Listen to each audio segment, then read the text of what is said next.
Hello everyone. In this tutorial, we will learn about classes and objects. If you are new to programming, please watch Dart Fundamentals tutorial first. Link for that is in description below. Now, let's take a scenario. You want to store data of students of your class. Now, a student will have a name and a roll number at least. Roll number, string name. These are the attributes of a student which is defined as variables here. Attributes are like identity of student.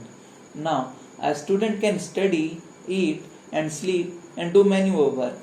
This work is called property of student, which in our case will be functions. Functions are like behavior of a student. Now, every student have these attributes and properties, but these are unique for each of them, right? Two students cannot have same roll number and can have different ways of studying. Now, to store data of three students, we have to go through this. Roll number, name, roll number, name, roll number, name, blah blah blah. So much of code for defining variables only, and so many variables. What if we want to store data of students or more? Surely we are not into spreadsheet business. Now, another way can be list of roll number, list of names. Now, we have to maintain two different lists. What if we also include marks, standard, address, etc.?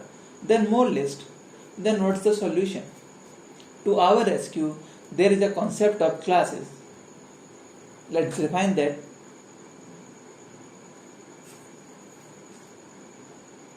Class keyword is used to define a class. It is a custom made data type. Now, int, double, string, etc. are fundamental data types inbuilt in Dart language. Here, a student is data type which has two attributes, roll number and name, and two properties, study and eat. It can be anything and many things as you want. It is used in similar way like we use other data types.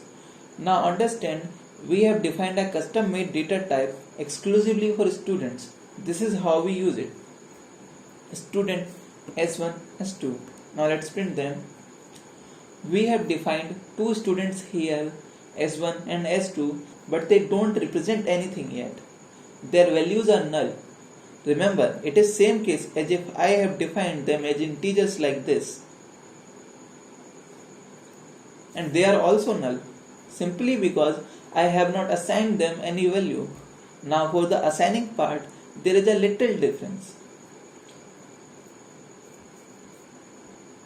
Now as you can see, output is instance of student, which basically means that now S1 and S2 represents data type student. Its attributes and properties can be accessed like this: S1.roll number, S1.name, S1.study. Again for S2, S1 and S2 are called objects made out of student type. Similar to student, you can define other classes like staff, teacher, etc. Now, let's revise the whole concept of class with an illustration. Let's say a person, let's say headmaster, built a school which contains student, right? Every student has some attributes which tells about its identity, which is roll number and name here. Again, every student have their behavioral properties, which is functions, study and eat here. Now, when you take an admission in a school, they construct an identity card for you, which contains your roll number and name, right? Same thing is happening here too. There is a constructor inside our class, student, which looks like this. It is a default constructor. Its name is same as class name and behave as a function. As you can see, it is covered with parentheses. Now, you don't need to define this, as Dart automatically assumes it while running your program. But this default constructor don't give you roll number right away like our school gave you. We can define and modify definition of this constructor according to our purpose. Remember multiply number function from previous video. Similar to this function, we can accept values in our constructor and assign them to roll number and name. Now, this is no longer a default constructor. It is called parameterized constructor because it accepts parameters. Anything that we accept inside these parentheses are called parameters. Now, this code will generate error because we have modified definition of default constructor. The correct code will be the values we passed in constructor are assigned to attributes of S1. Now there is another way of accepting values in constructor. Let's run this program and again the same results, but how? Now please pay attention. This keyword is a special keyword. It can access the properties and attributes of object associated with it. Understand the illustration. In previous method, roll number and name are the properties associated with the object, which is S1 in our case. Class is like an identity card. It does not have values of its own, but the real value is with the person it is associated with. For a more realistic example, a mold of bottle has no value of its own, but the bottles made out of it apply and utilizes its properties. Now, whichever bottle is inside the mold, this keyword will point to that bottle, or here in our case that object. For example, in first line, when a student constructor is called, it is called for S1. So this keyword uses the attributes and properties of S1. While in second line, this keyword points to S2. Let's define another function inside our student class. String to string, return roll number and name. Now we don't need to print roll number and name separately. Instead, we can print this method. Remember, I told you about string interpolation in previous tutorial.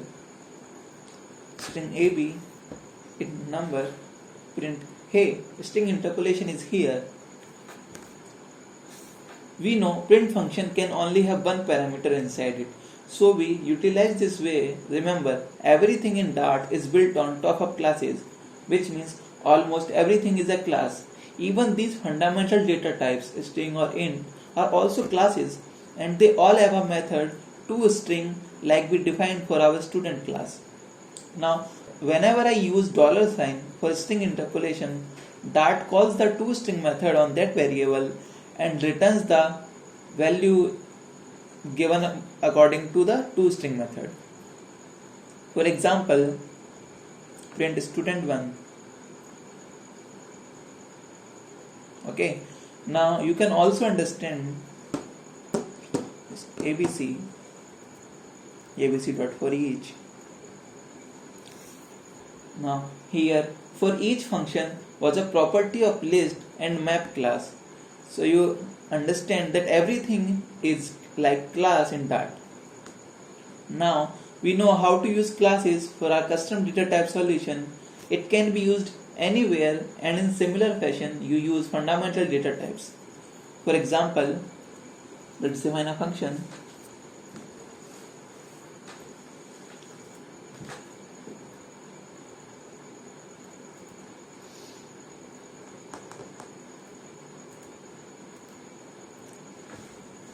Okay, so this is like we use it.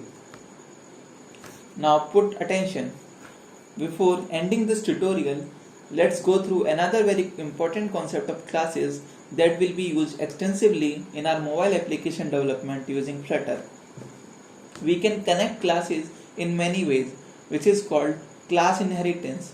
One way is extending a class in another class. Let's understand it with an example. Class human have name, age, can sleep, can eat. Now class employee extends human, have ID, salary, job and work type. Okay. Now employee class extends human class, which basically means that an employee has all the characteristics of human as well as some unique characteristics of its own as an employee. We can access all the characteristics of human with the object of type employee. Employee NP.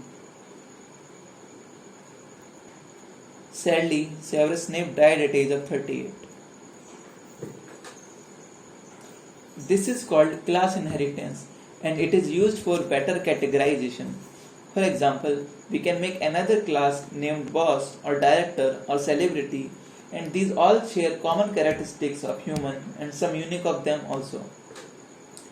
This way we don't have to write same code for many classes.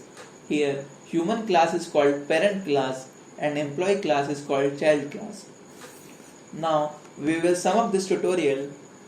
We learned how and why the classes are used, what are objects and their importance, default and parameterized constructors, this keyword, string interpolation, and basic class inheritance at last, where we use extends keyword.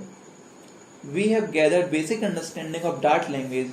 If you have any doubt, do comment below.